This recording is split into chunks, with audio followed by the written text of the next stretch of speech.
Nagpapalabas ng alarm call si Snaggle na nagbabala sa ibang miyembro ng klan ng panganib.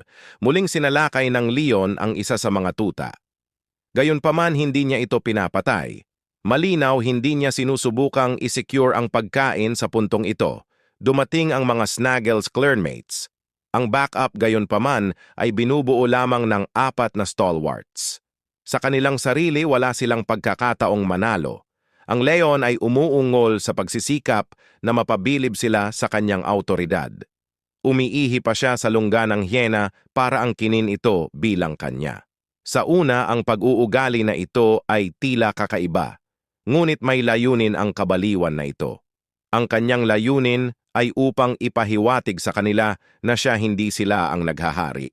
Ang pag-atake ng leon sa mga tuta ng Hana ay, sa katunayan, ay hindi bihira. Madalas ding pinupuntirya ng mga leon ang mga nagtatago na nasa hustong gulang.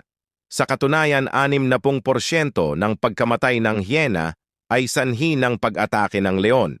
Kapag nawala ang leon ang kataas-taasan, ay nagmamadaling bumalik sa kanilang yunggib. Ano ang nangyari sa tuta na inatake? Hindi nakaligtas ang isang ito. Sa pagkabalisa, hinahanap ni Snaggle ang kanyang sariling bahagi. At nariyan na.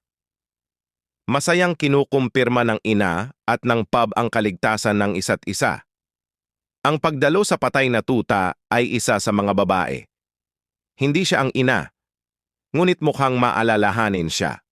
Ito ba ay ang isang nawawalang buhay ay mawawala ng tuluyan?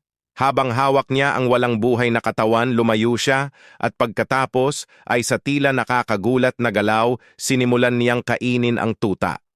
Ang kanibalismo na tulad nito ay maaaring mukhang walang puso, ngunit ang isang nawalang buhay ay nagiging pagkain.